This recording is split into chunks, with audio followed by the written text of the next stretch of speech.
The story you're about to hear is one that spans hundreds of years. It is a tale of life, of new beginnings and near demise, of warfare and peace. It is the rise and fall of past civilizations. It is a story of people who lived here long before us.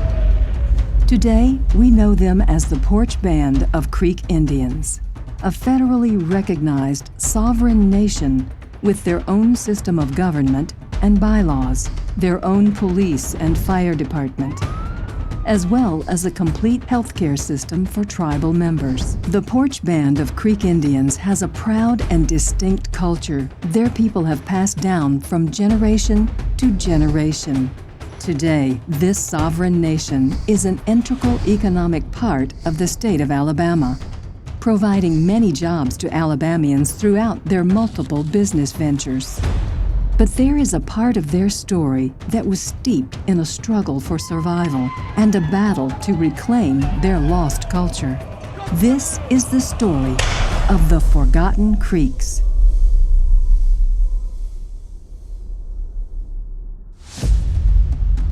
Well, the history of the Creek Nation really begins with the history of Native Americans in this part of the world. And for that matter, the New World, as it was called by the Europeans. And it basically begins, believe it or not, back at in Alabama. We have the best archaeological evidence of the first humans, Native Americans, first Americans, sometimes they're called, at 10,500 BC, around 12,000 years ago. The Creeks are descendants of mound-building cultures from before European contact. The Creek Nation was one of the largest and most powerful Native nations in the Southeast, controlling present-day states of Alabama, Georgia, and Florida.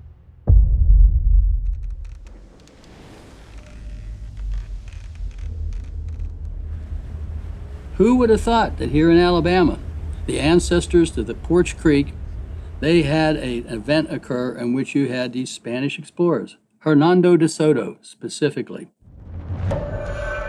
in 1540, ventured down the Coosa River, ultimately down by the Poarch Creek over towards Selma and Demopolis. Well, in 1540 AD, in the summer, northwest Georgia, northeast Alabama, they had COVID on steroids because the Spanish, looking for gold, they came into these villages and these dense towns and ceremonial centers, and they left behind massive amounts of germs, particularly some lethal ones in the form of things like smallpox and chickenpox, measles, the Black Plague, which spread rapidly through them and led to depopulation. Archaeologically, we see all these ceremonial centers being abandoned. Etowah was abandoned. Towns going down these rivers, people were just leaving. As a result of De Soto's expedition, Native Americans suffered 80 to 90% population losses in most of present-day America. If COVID would have wiped out 80% of our population, think about a place like Atlanta. If 80% of everybody you know was dead within 6 months, how many interstates would you need over in Atlanta? How many ballparks? How many skyscrapers? They'd be all abandoned. That's what the Indians did. It just broke their whole culture. By the time you get to the historic tribes in the 17th and 18th century, they're basically where they were all the way up into the 19th century. And it would take scores of years for the Creek Indians to emerge as one of the surviving tribes after Spanish contact. It's now the 1700s, and the French, the British, and colonists have all made some form of contact with natives. Some tension had risen among the different people groups, so in 1763, the British created the Proclamation Line, which prohibited Anglo-American colonists from settling on lands acquired from the French following the French and Indian War. They started moving around. They did an end around along the Gulf Coast through Florida and the Panhandle and came up into Alabama. Some of them came down the Tennessee River like De Soto and came in through the mountains, and they reached a boiling point where eventually you had conflict. But how are current-day Creek Indians related to these events? Confirmed records of the Creek Indians date back to the late 1700s, when several Creeks worked as interpreters for the U.S. government during the American Revolution. It was common practice for Native people to take on jobs with governments, various colonial governments, state governments, later on the U.S. federal government, as interpreters, sometimes members of the community. But there was a civil war that broke out in 1814 among the Creek Indians over how to respond to the Americans, the British, the French, and even the Spaniards, who were all trying to take their land. The White Sticks were the ones that wanted to, let's get along with everybody and let's just all, we can keep maybe our language, but we can speak English. It'd be better than speaking Muskogean.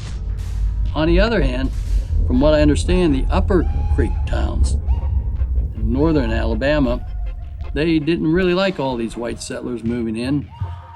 They wanted to basically resist any kind of attempt to change their clothing, their lifestyle, their religions. They were the Red Sticks, and they were willing to fight. That's how it broke down basically.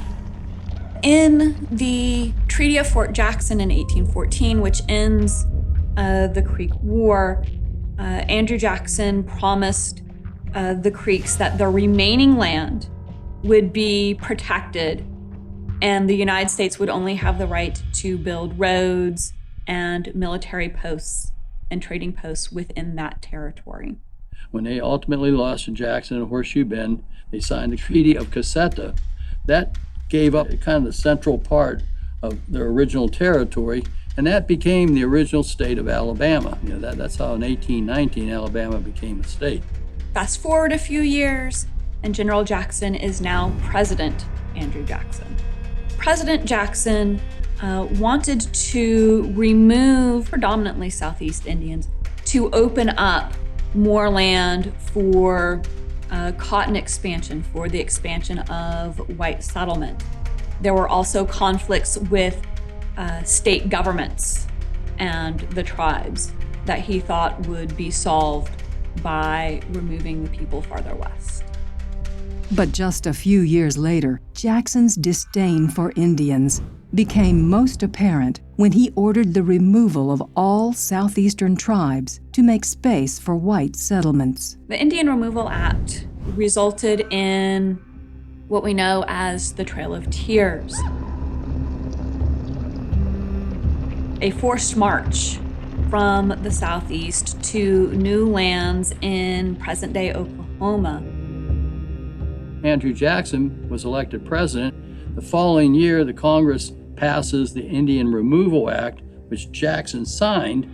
That act was to remove all Native Americans from the eastern United States, not just the South, but also up in the Midwest.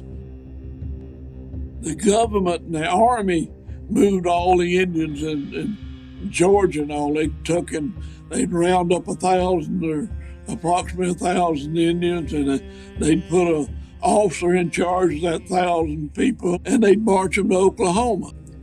When they got into Alabama and the Creek War, the Creek people started resisting the government's intrusion. And so the Army was so busy that the government started hiring contractors. They'd round up Indians here and carry them to Wetumpka, and lo and behold, a lot of them would escape. The government finally realized the inefficiency of that, so they just quit. They abandoned the effort, and so they never got the people that was here at Poarch.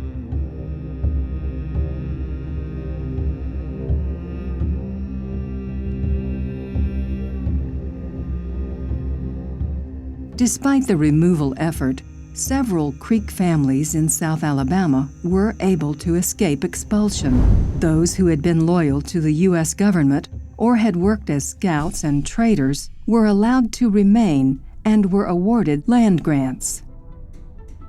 Lynn McGee and his family were among those that stayed. Because the government had sold his original homestead, McGee was granted new parcels of land in Escambia County, an act that would prove significant later in the tribe's history.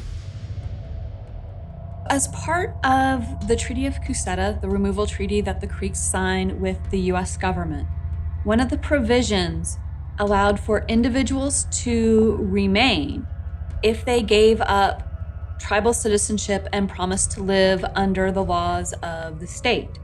If they did that, they would be granted land allotments within Alabama. They were assumed they were going to get land, they're going to be reimbursed for all their livestock, all their property they left behind, and the Creeks, the Choctaws, the Chickasaws. See, all these other Indians were given an option. They were basically lied to, told them they were going to get paid, they're going to get land, they're going to get this, if they were willing to move. Over 15,000 Creeks were removed from the South and taken westward into what is now Oklahoma.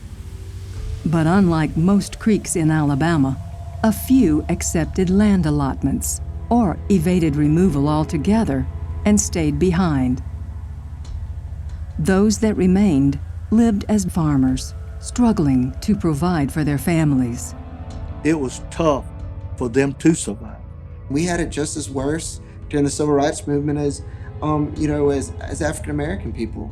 It's like, was it good to be Native American? No, it wasn't. The Native Americans had a bunch of holocausts. The first Holocaust was the contact with the disease. Disease is devastating. Then you had displacement, like the Pilgrims, all these people come and moving the Indians inland out of their traditional homelands. The Trail of Tears and the removal. All these Indians moved out west to the prairie. And then you had acculturation, where you had Indians that stayed put, like Poarch Creek. They adopted a lot of the British in this case. What's amazing is they survived. My great-grandmother, I remember asking her, Granny, when did you know that you were Indian? When did you know that you were Native American? And she sat there and she kind of thought for a bit, and she said, I always knew. We always knew that we were Indian. I said, did you know you were Creek Indian?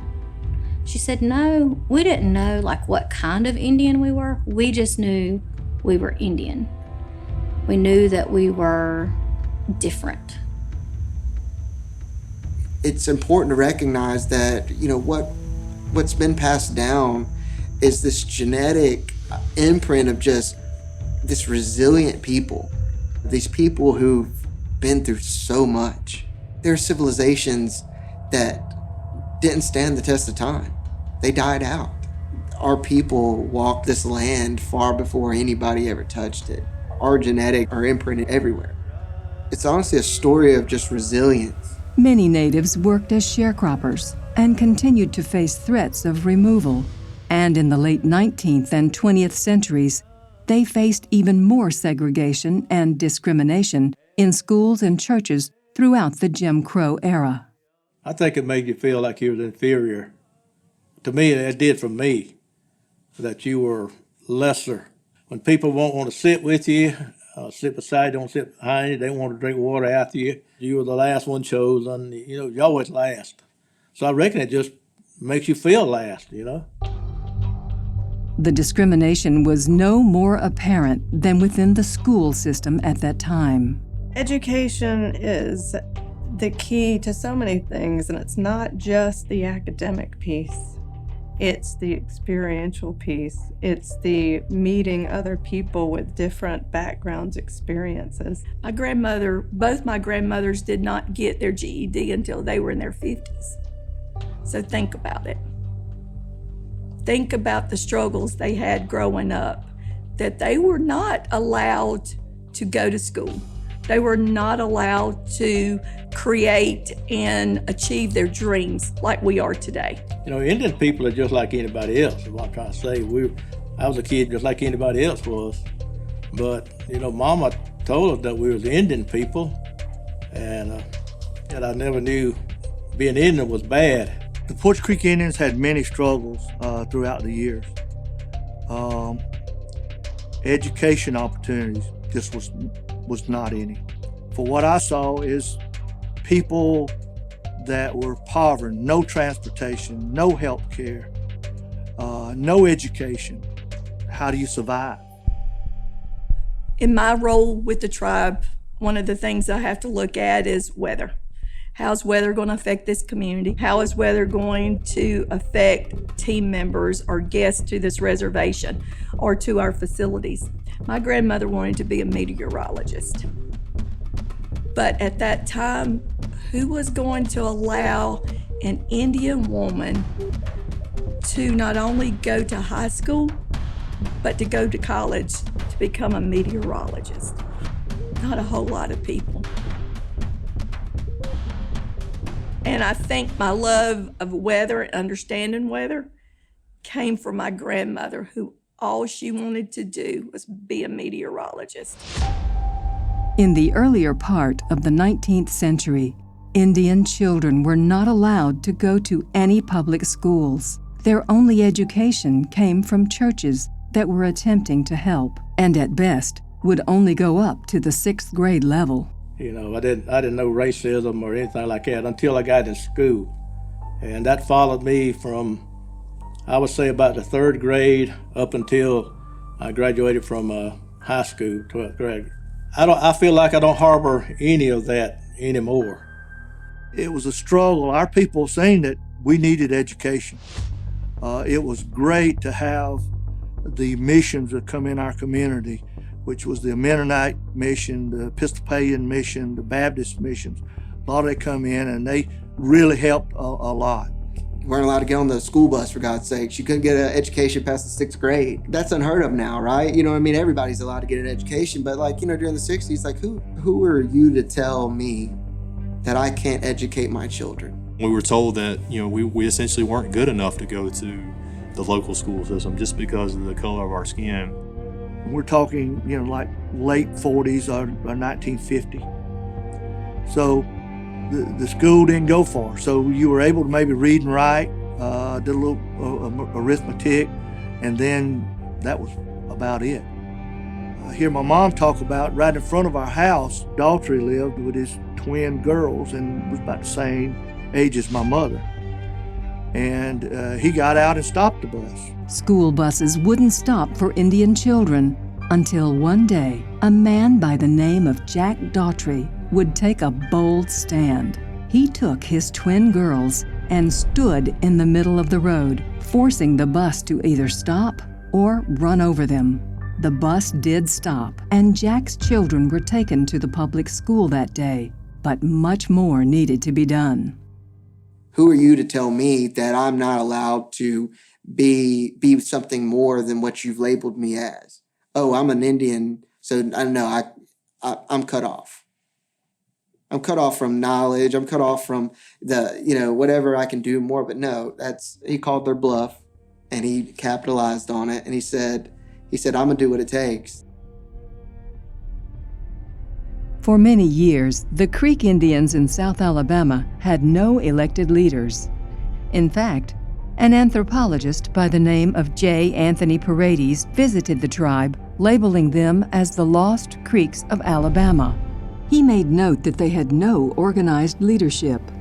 But in 1948, a man stepped up in an extraordinary way to lead this tribe. His name was Calvin McGee, or, as he was called by his people, the Chief.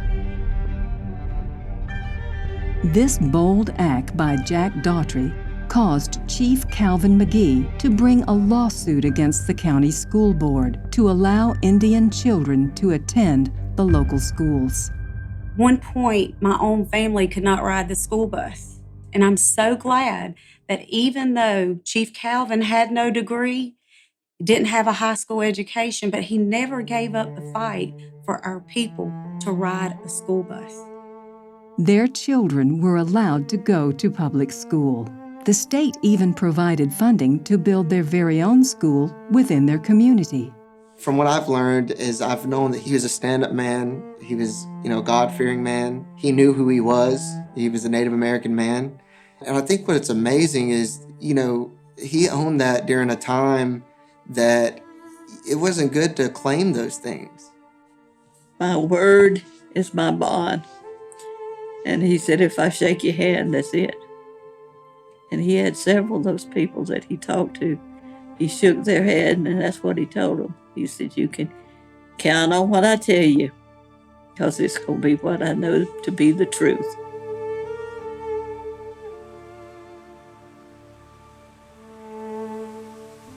We had a school in Poarch. The building that the Episcopal Church owned was, the Episcopal Church allowed that building to become a school. And I went to school there in that building till the 4th grade.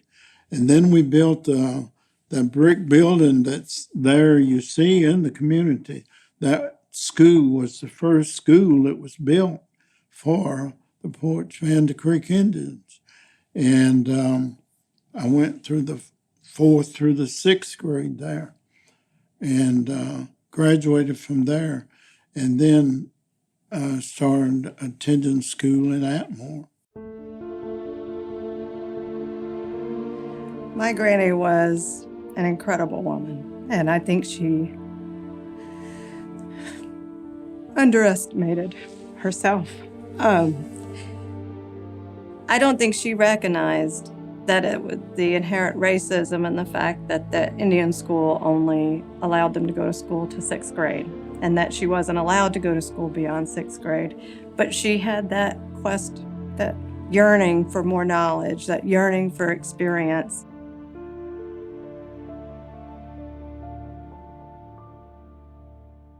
During my generation, if you graduated with a high school with a diploma, that was the ultimate. That was it. You have exceeded what you set out to do. Nobody heard of college. College was non-existent. What was college? Chief Calvin McGee was a descendant of Lynn McGee, who was prominent in working with the U.S. government during the Creek Civil War. While the McGee family was prominent throughout the tribe's history, Calvin was the first to organize the band into an organized government, complete with laws and elections. In addition to the heavy discrimination that Indians across the U.S. experienced, there were a number of treaties that the U.S. government created that had not been honored. One, in particular, was the 1814 Treaty of Fort Jackson, specifically land allotment for Indians who chose to help the U.S. government during the Indian War. Tribe after tribe sued the government. So in 1946, the U.S. government created the Indian Claims Commission to help settle any previous treaties that were never met. This became a pivotal time for the Creeks. They gave it the authority to seek out, even before the tribal people made a claim, to seek out and investigate where they'd been these treaty violations and compensation of property that had not been adequately compensated for and all. It was actually one of those people from the church was up north and heard about a land claims that the Oklahoma Creek Indians were starting a petition against the United States for land, that to sue them for the land in Alabama that was taken illegally, and they were looking for compensation for that land. That started some movement here. Said, well, hey, we need to be a part of that land suit. I mean, we're still here. If they get something, we entitled something. In order to fully understand how the Poarch Creek Indians became federally recognized, it's important to understand a few key events leading up to it. When the Indian Claims Commission began in 1946, the Muskogee Nation of Oklahoma was one of the first to file land claims concerning land in Alabama. One issue, however, was that some of that land still belonged to the Poarch Band of Creek Indians who had remained in South Alabama. Well, here was a prime example right here at Poarch that people had not been to move to Oklahoma. Chief Calvin formed a nonprofit organization called Creek Nation east of the Mississippi in order to be properly recognized by the court system, and proceeded with the land claims case. We did not have to go and become members of the Creek Nation in order to be compensated. The court first ruled that we just ought to go and become members of the Creek Nation. Well, it took us about 6 years to prove to them that we never had the opportunity, and we did not want the opportunity now. People like Calvin McGee, Roberta Sells, others in the community, they really believed that something could happen, that we could become federally recognized. I do think it was one of those critical moments in the history of the tribe where we were able to really say, hey, we've got this kind of concrete proof that we have been here, that we have lived as a cohesive tribe for over 125 years. The significance of the nonprofit was huge. The requirements for legal recognition required by the federal government were complex and arduous. We were the Indian community. We were still being segregated against and not allowed to come into town, and those types of things.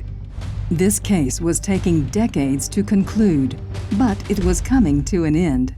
If they won, each Creek descendant would be awarded a portion of money based on the value of the land at the time of the treaty. But this small amount of money was never really the goal of the tribe. There was a movement that said, we're Creek Indians and we're still here in Alabama. Instead, it created a much-needed precedent for what they really wanted to do next: apply for federal recognition. I think the land claims process certainly helped support our petition, at least for that period in time. It showed that we were recognized by the government, that we were here. They recognized that they owed us because we had been here, in this area. But it certainly did not satisfy everything, or come close to satisfying everything we needed to satisfy for the federal acknowledgement process, because you have to show continuous existence from 1900, until now. When I went to serve at the Department of Interior, I got a unique behind-the-scenes look at what it took to become federally acknowledged. It is an extensive process. You need to show genealogy, you need to show, political leadership. You have to show evidence of your community, that others saw you as a distinct community as well. So there's just all these different aspects and angles that they are looking at to make sure that you're not just making yourself up as a group. I don't know if we really understood what recognition would bring. We knew that it would be that one-on-one relationship with the federal government. And since we were still here, we still own property here, we felt that we were entitled to not just be recognized by the court, but that we needed to be recognized by the United States Congress as a distinct tribe of people. In the midst of the land's claim case, Calvin and other leaders of the tribe decided to push forward to get federally recognized, a process that usually took many years. It says that the group must show continuous leadership, but it must be in one geographical location. So we changed from the Creek Nation east of the Mississippi, which was formed for the land claims cases, and we had been successful in getting that, what little it was. But this effort was an effort to recognize the people here at the head of Potato River as the Poarch Band of Creek Indian. He needed to make his way into the offices of many different prominent political figures. He needed to be in Washington, D.C. many times, gathering all the necessary documents needed for recognition. And he needed help paying for it. We just started really putting together, finding people who could help us. Calvin went to Washington, D.C. to try to find documents, and it was all about these records and documents that we had to compile and to show that that we was continuing as a group of people. The community organized many dinners to help cover the expenses of traveling to Washington, D.C. We were working for a goal. It all started from the early days of my father, Mal McGee, and Calvin, and several other leaders of the community. A lot of tribal people volunteered and was willing to step forward to put in a lot of hours and time to gather those records. As Chief McGee traveled around looking for support, he struggled to be seen as an Indian. He didn't have a stereotypical Indian life as portrayed in the movies at that time, but he realized that to be recognized, he needed to be recognizable. We started, getting a regalia, getting some suits made with ribbons and stuff like that, because when you go, you want to be recognized as tribal. He said, I'm gonna do what it takes. I'm gonna dress out, I'm gonna make myself look pretty. If you walked in with a business suit on, which most Indians today, that's the attire, but you could say, well, you're not Indian. But if you come in with a head bonnet on, you must be Indian. When I walk into this room, your jaw's gonna drop. And you're gonna say, okay, what is it you need? Calvin's willingness to adopt this style worked. He was able to get in front of very prominent political figures to help bring very necessary awareness to their recognition process. And I have developed a renewed appreciation for what our elders have gone through to get us federally recognized.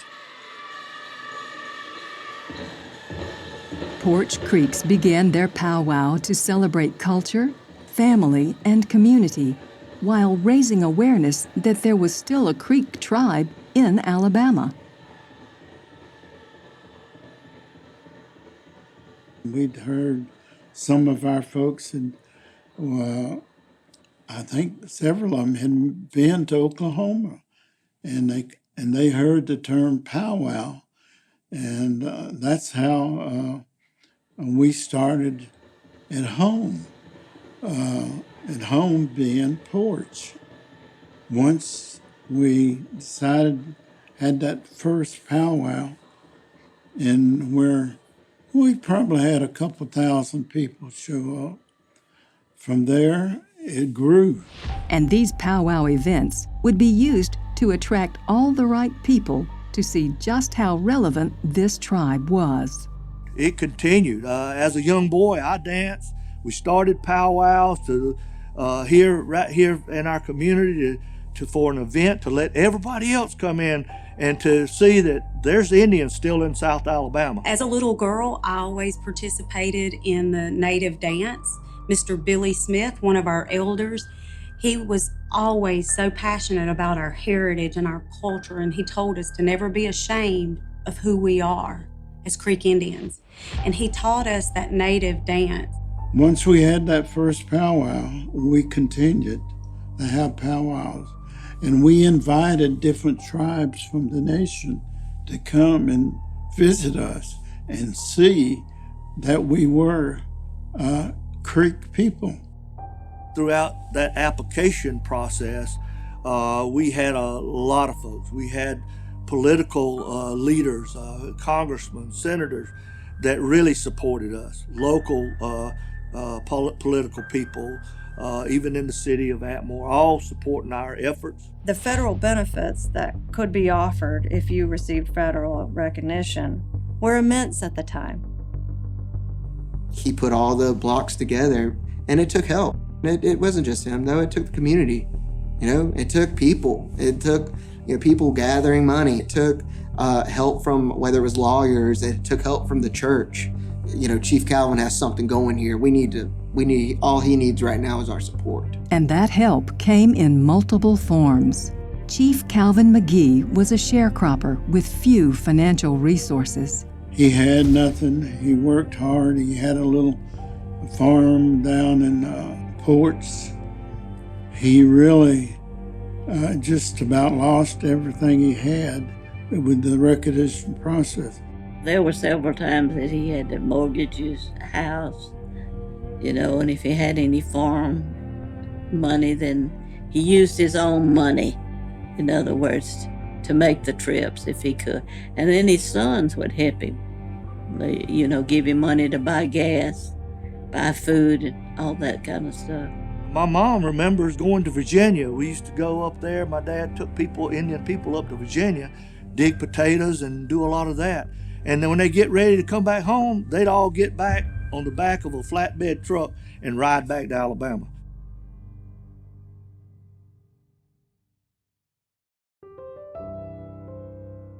My first trip to Washington, I was about 16 years old. I had been dating Mr. McGee, his son, his baby son, Dewey. He had to go to Washington with his mom and dad because he always did a lot of the driving. While we were there in Washington, that said, "Calvin, I want you to go find my ancestors." You know, my mama always said, or my granny always said, we was Indian and we were Creek Indian. And they'd give them a certain amount of information. And we worked in the archives, Dewey and I did. They were doing other work, like with Calvin always tried to talk to whatever senator he could that he thought might would help him. Olivette McGee was only 16 years old when she became actively involved in helping Chief McGee locate all the necessary documents in D.C. We asked to take off, and we were able to go with him a second time because he needed Dewey to drive. And Dewey always, where he went, I had to go. Because I guess that's why he was deciding I was going to be his wife. She later did become Dewey's wife and continued working alongside him and her now father-in-law, Chief Calvin McGee. Dewey was Calvin's baby son. They had 5 boys and he was the baby. We visited Kennedy. That's the car we was in. Chief Calvin McGee became active in Native American issues at a national level. Even in the middle of their recognition process, he was helping other tribes do the same. He took part in a national effort to bring awareness of Indian tribes to the federal government. Calvin already knew at that point that we had to do that. We had no recognition in the state so far as an Indian tribe. His leadership and involvement culminated in a national Indian conference that led McGee to meet the President of the United States. It was kind of exciting to do, really it was. I was so in awe of him, and he's the only president that I got to see that close up. And see how Mr. McGee just pushed right on in there. He wanted to talk to him. So he was turning around, looking around, and the president said, "Mr. McGee," he said, "I never have seen a blue-eyed Indian." He said, "I always thought they were brown eyes." Mr. McGee said, "Oh, no. No, we're blue eyes," and he did. He had pretty blue eyes. It really just was almost like a flash, you know. There was so much to look at, and there was so much to try to remember. And I thought I had remembered more of it. But I can see it right now in my, you know, how you look into the back of your mind and your eyes. And it's just like yesterday. During the 1813 Indian War, 25 million acres of land was seized by General Jackson.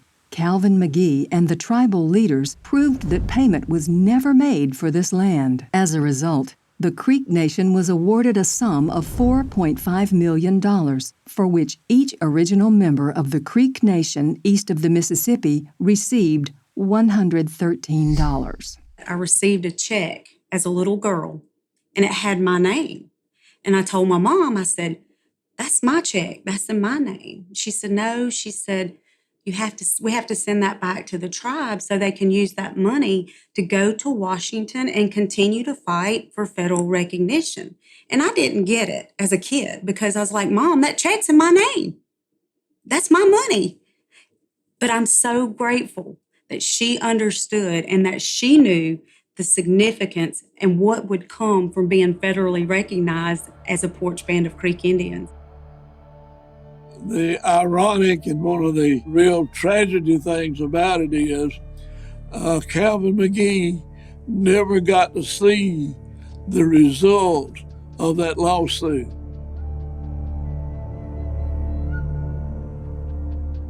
He spent his whole life working on it and knew he had won it, but the government and its bureaucratic inefficiencies gave the Bureau of Indian Affairs no deadline to when they had to compensate our people.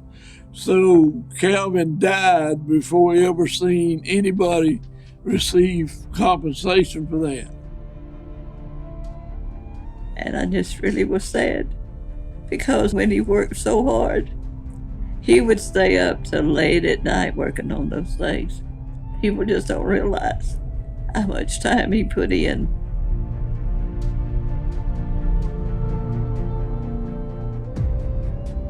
He didn't hardly have the strength sometime to work because he already had a heart problem. The doctor told him, he said, "Now, Calvin, I can get you a heart." And he said, "No, this is the heart God gave me." He said, "I want to go into heaven with it."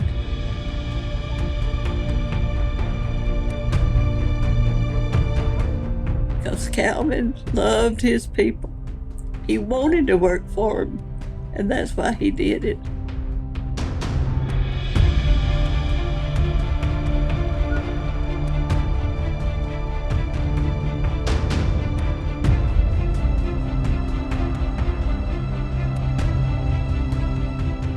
Even if you never got a chance to shake his hand, or like me, I never got to meet him, you know that you descend from somebody that had just initiative, and he had a goal in mind. He wanted to include his people along the way. In 1984, the Poarch Band of Creek Indians, led by tribal chairman Eddie Tullis, was officially recognized by the federal government. This meant they had the right to self-govern as a sovereign nation within the United States. It was a moment I will never forget. My home place is right here in the core community, and I will never forget the day that was announced on the powwow grounds. I was young, had no clue what federal recognition meant, but I was happy because all the adults were so happy that we had accomplished something that was a long, hard-fought battle for the Poarch Band of Creek Indians. They accepted us, our application, and approved that process. The land that we owned at that time, we gave to the federal government and became trust property. This meant that their land is protected by the federal government from being purchased or taken by non-Indians.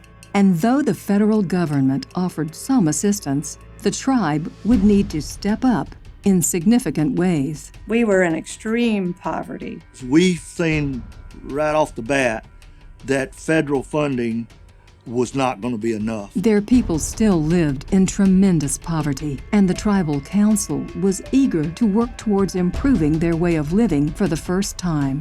But it also brought other things with that we had to then create laws. We had to put laws because state law does not apply on our reservation. A constitution was written, and laws had to be created that would govern their tribe and its lands. It wasn't until 1988, 4 years after recognition, that the Indian Gaming Regulatory Act was enacted. This would give the tribe a unique opportunity to build a bingo hall that led to casinos on their land, which resulted in a flow of revenue that the tribe had never seen before. We created an entity called Creek Indian Enterprise, and it was our first economic development arm of the tribe. We felt like business and politics need to separate. We were federally recognized in 1984, but the Indian Gaming Regulatory Act was not passed until 1988. So all of the benefits we've derived from gaming really had nothing to do with why we initially sought federal acknowledgement. We sought federal acknowledgement because we wanted the federal government to recognize that we have always been here and that we were still here. That was what federal acknowledgement was about. The tribal council was extremely focused on one goal the entire time: pull their people out of poverty. We were able to become classified as having a minority business. Even after recognition, the United States and SBA started putting together programs that helped minority businesses. So then we were able to use those advantages as minority groups to be able to go and do what we do. And now that there existed a stream of income for the tribe, there were initiatives that could finally be implemented. One of those initiatives was housing. It started very basic with a few houses built on our trust property. Some of our people started moving out of substandard housing on the reservation into a brick home. I never lived in a house that had a bathroom in it. I never lived in a house that had running water inside. I never lived in a house that had electricity into it till I was 16 years old. Due to the fact that we done migrant farm work, you'd have 3 or 4 families living in one house. We've got a lot of people that are living a quality of life that their parents never even envisioned. 25 years ago, I couldn't even offer you a piece of bread. But today, I can offer you a bounty of food at the table. And cooking is what a lot of times brings us together. Creating new laws, leveraging federal programs, and running a sovereign nation is no easy task. The 9-member council had their hands full. What areas needed immediate attention? What services needed to be implemented first? We depended on Atmore for fire protection. There's 2 railroads between here and Atmore Fire Department. We lost a number of houses because Atmore couldn't get here soon enough, because those old houses, they caught on fire, they burnt in a hurry. So the first major investment we made here was a fire truck. Since its opening in 1988, the fire department has gone from being entirely volunteer-based to now including both paid and volunteer firefighters and emergency medical technicians. They respond to a wide range of emergencies, both on and off the reservation. We have the finest fire department south of Montgomery. Mobile has a good fire department, but they don't respond near as fast as we do.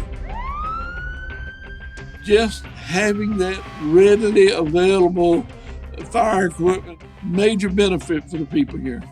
The tribe implemented many initiatives throughout the years, but perhaps the 2 that they're most proud of are health and education. I oftentimes tell people that my grandmother would probably say, "Oh, is this a city?"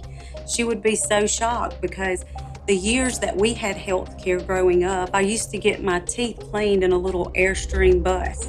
And now we have a 75,000 square foot health department with the state-of-the-art equipment to clean our teeth, to provide medical services.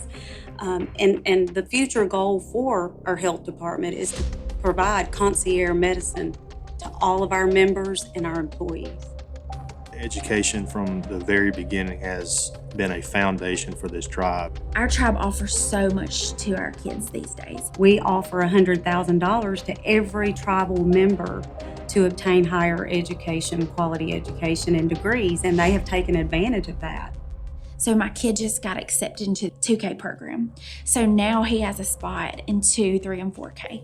So just childcare and how our cultural department comes into the classroom and teaches language and culture and dance and traditions and foods and just so much. My kids will get that starting at 2 years old, whereas I got that as an adult. We have more lawyers now than we had high school graduates when I come to work for the tribe. Gaming revenues have created opportunities for the tribe to become truly self-sufficient and dramatically improve the quality of life on the reservation, as well as extend those services to neighboring communities around Alabama. I'm a living embodiment of that. I was fortunate enough to receive a full ride to the school of my choice, all because the tribe has paid for it. My granny wasn't able to finish school there because her brother was injured, and of course, with the extreme poverty they lived in, her family needed her to come home and help. But she really, I am humbled by my own educational experience, but I really do feel like, in some ways, I'm finishing her journey.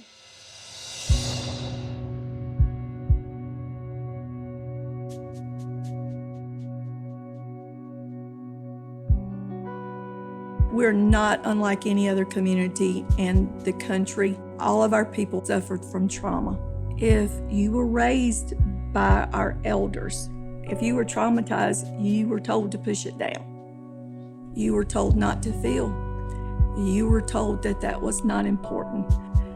The strange thing about that is, if we don't talk about trauma, if we don't learn how to deal with trauma, then trauma becomes mental illness, trauma becomes alcoholism, trauma becomes drug addiction, trauma becomes other things that our ancestors did not want us to become, but because they didn't know how to explain it to the younger people, that's all we knew. We knew to suppress. Individuals don't have to be quiet about it anymore. The stigma is slowly and surely becoming less and less. You're going to have a place that you can go and people who are going to help you and that have your best interest at heart.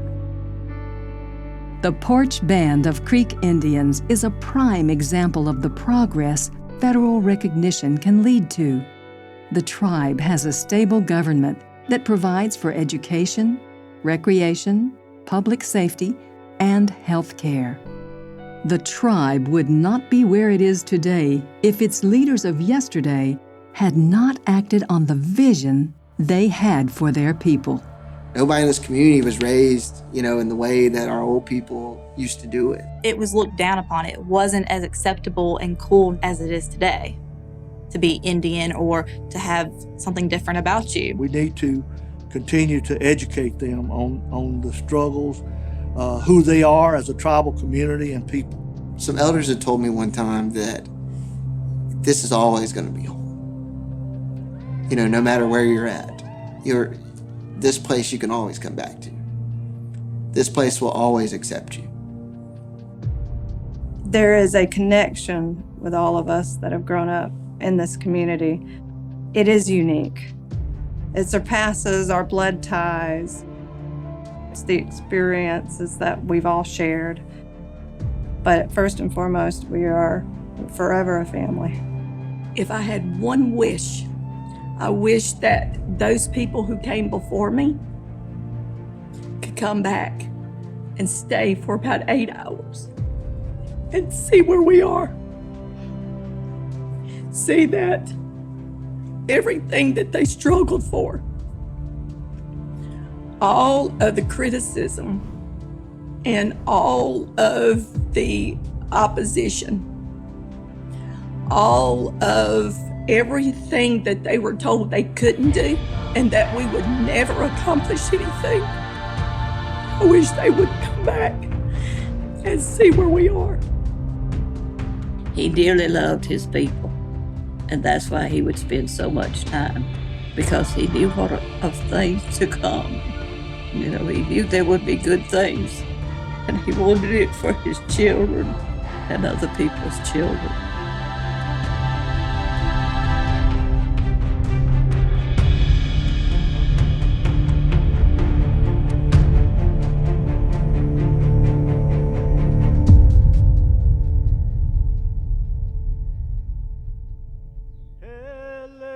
Hallelujah.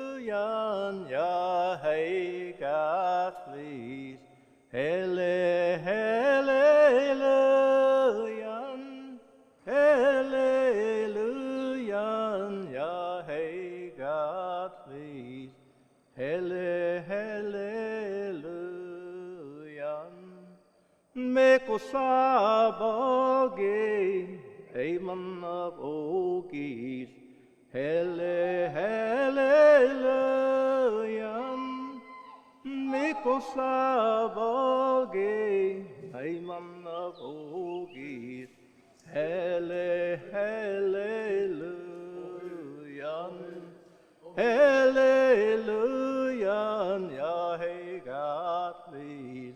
Hallelujah, hallelujah, ja, hey, God, please. Hallelujah.